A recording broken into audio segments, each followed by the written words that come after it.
Why learning new skill is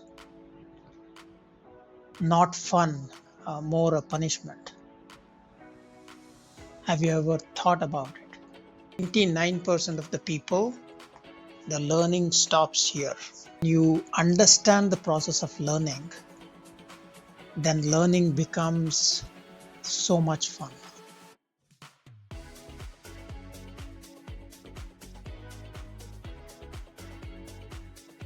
Hello, today I'm going to talk about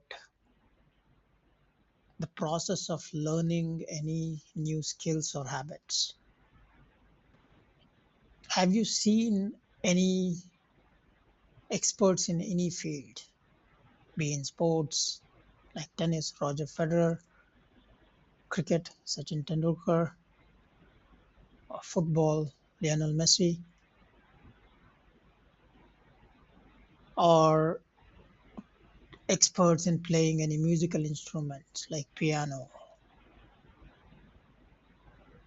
or any other musical instruments? How seamless they look when they play it,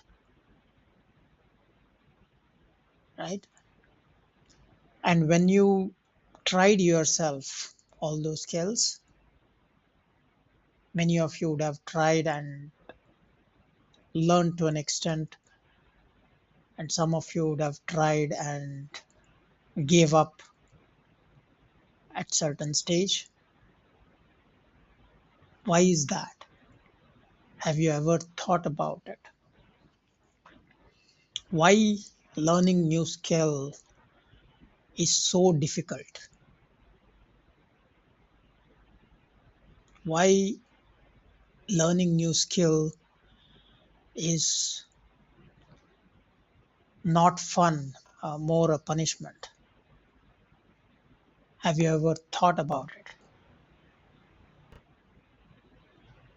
What I'm going to tell you in few minutes on the process of learning. When you understand the process of learning, then learning becomes so much fun. Learning new habits, learning new skills becomes so much fun. So please watch until end and see how you can uh, incorporate this learning process into into learning any new skills going forward. So this particular process has evolved over years. For the first time in psychology, it was introduced by three management professors uh, somewhere in 1960s at the New York University, and it was called four stages of learning or teaching or whatever they called it. And then eventually it evolved into the four levels of learning as we uh, see it in psychology today. Okay, and these four levels of learning, which I'm going to talk about now, is is all part of the whole learning process, starting from day one, like very beginner, to an expert or mastery, right? And how to reach there will explain as part of this four stage process. The first level of learning starts with being unconsciously incompetent. That means during this stage, you have seen some skill in others that you want to pursue, but you don't have that skill yet or habit yet, right? And this is where you see it and you like it and you decide saying that I want to pursue that. And this is the first step in learning. And you are taking that first step as part of this level one. And in my previous video, I briefly covered about habits, which is closely related again. Uh, and within habits, when you have to pursue any habits, I spoke about cue, behavior, and reward patterns, right? And if you want to know more, please watch the video which I've provided you in the link. Um, so during this stage, you need to identify that cue, identify that trigger, which will help you to start with that behavior, with that skill. And then eventually you should also need to identify the reward mechanism so that it keeps you engaged. Okay, and just to give you an example, let's say if you have to develop a habit of going to gym, right? The cue or trigger for that could be, and it differs from person to person. One of the examples of trigger could be the outfit that you wear for your gym, right? You keep it ready in your bedroom or wherever you see upfront, so that when the time comes, let's say early morning or in the evening, when you see that dress, you know that you have to go to gym, and that is a trigger for you, and you can wear that and then immediately go to gym. And then similarly, you need to identify reward for that particular behavior that you have conducted, which is going to gym. Identify a reward once you come back from gym. Have a nice meal with added protein and all those, um, as part of reward. uh, Now that's the first step. So you start with a new habit, new skill, and then eventually, you're still incompetent in that. You are not learned anything, but you're slowly learning. And while you're learning, you are moving to level two. And level two is more of uh, being consciously incompetent. And what do I mean by that? At this stage, you're still incompetent. You're still haven't learned that skill, but you are still trying consciously to learn that skill. Let's take an example of uh, where everyone could connect, which is driving, right? When you were when you were starting to learn driving, there are different uh, uh, apparatus, like you have steering wheel, you have gear, you have clutch, you have brake, you have accelerator, right? So all five of them has to work seamlessly in order for the vehicle to move, right?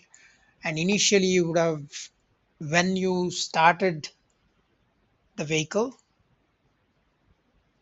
and then you put applying the clutch and brake, and then put into first gear, and when you start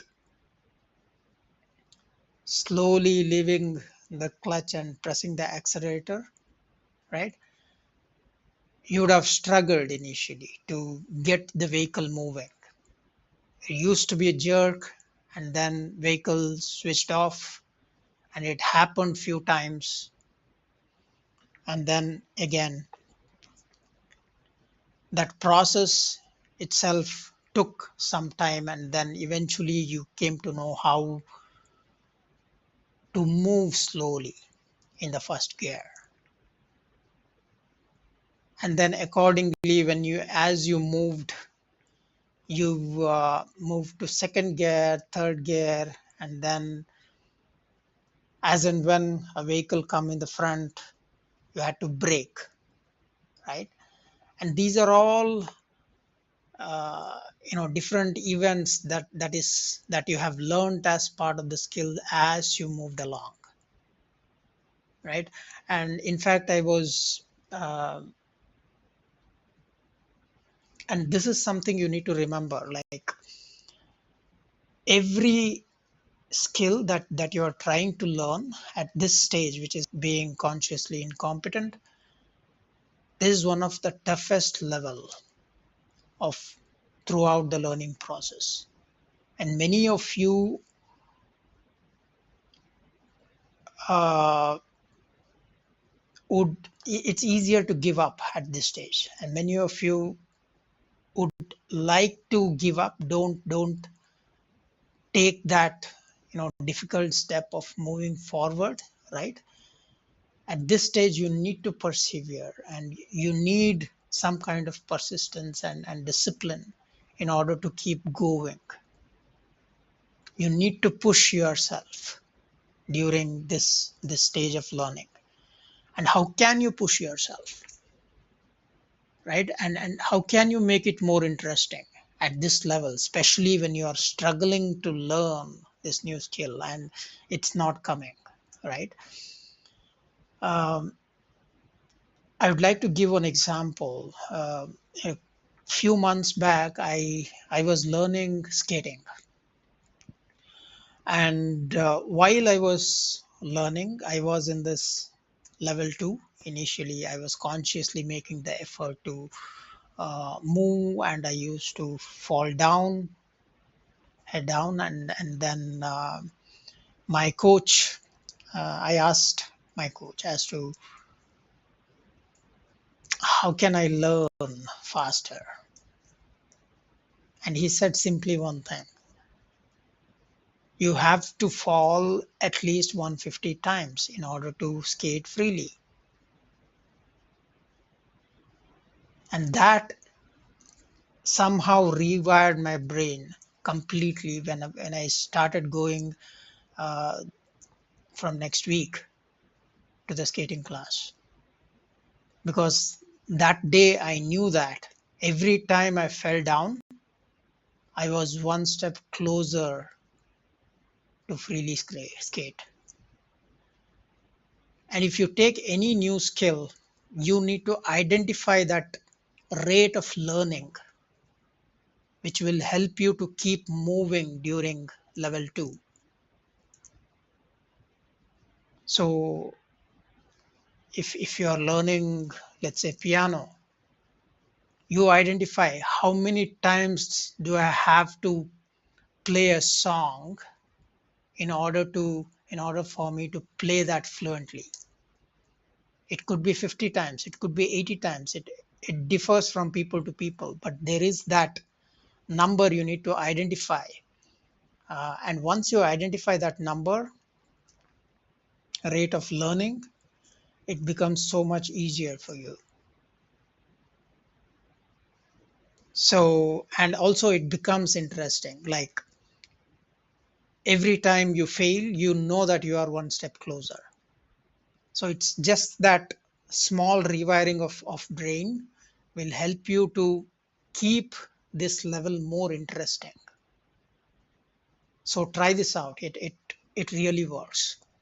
And then let's say from level 2, you persevere, and you'll try to be consciously you know uh, incompetent, and then keep learning and become eventually competent, and that becomes like, then you go to level 3, which is consciously competent.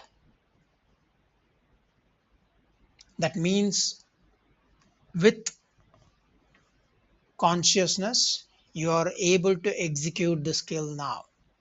If I take the example of driving again, at this stage you are able to drive uh, with your consciousness. If you if you try to look here and there, then you lose the consciousness, and something will go wrong at this stage. When you become consciously competent, most of the people in this level, they will settle down. So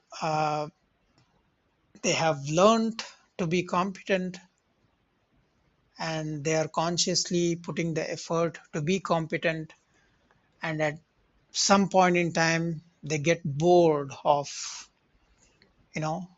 doing the same thing again and again, and eventually they slow down. And for 99% of the people, the learning stops here, being consciously competent. But that 1% of people who strive for excellence, who strive for improvisation, who strive for perfection is not the right word, but who strive for uh, making it more interesting every time they take that activity, take that sport, take that work, right? Those are the people who get into this being unconsciously competent.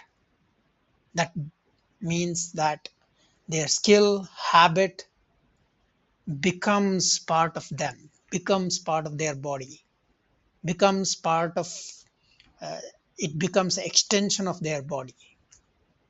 I always say that if you drive a car or any vehicle, right? If you are unconsciously competent, then that steering wheel, that uh, gear, that brake, that accelerator, everything will become part of you. When you skate, the skating wheel will become part of you when you are unconsciously competent. And as I mentioned, not many people would reach this level, and it is possible for everyone to reach this level. And that's the real potential of us as a human being. And why we are not able to reach that level is very simple. First of all, don't settle down.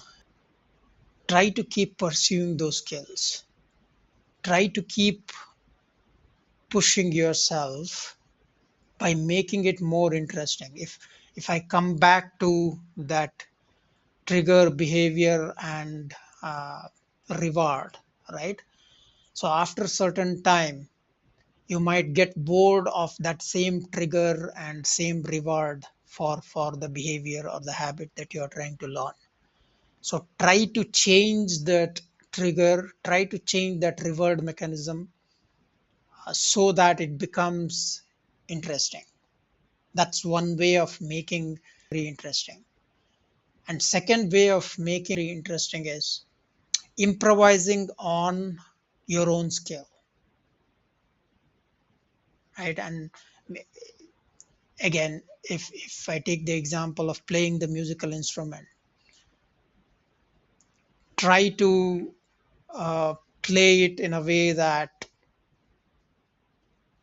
it becomes your own style, right? Or if I take an example of any sport, uh, cricket in this case, right? So if you're used to play a certain shot like cover drive, so create your own shots and see how interesting that can be, whether you can master that, right? So try to introduce different flavors in those behaviors so that it is interesting. And one other thing which I want you to consider is whenever you are learning new skills, identify which level you are in at each, uh, you know, every regularly, like every month or two, identify whether I'm progressing, which level I'm in, and then it will help you to keep you motivated. And some of the strategies which I've mentioned at each level, you can apply those in order to move to the next level. Let me know in the comment like which skill that you want to learn, which habit that you want to learn, uh, and what are the challenges that you face while you are learning any new skills or habits. I hope it was helpful. Leave your comment, uh, and also please like, share, and subscribe.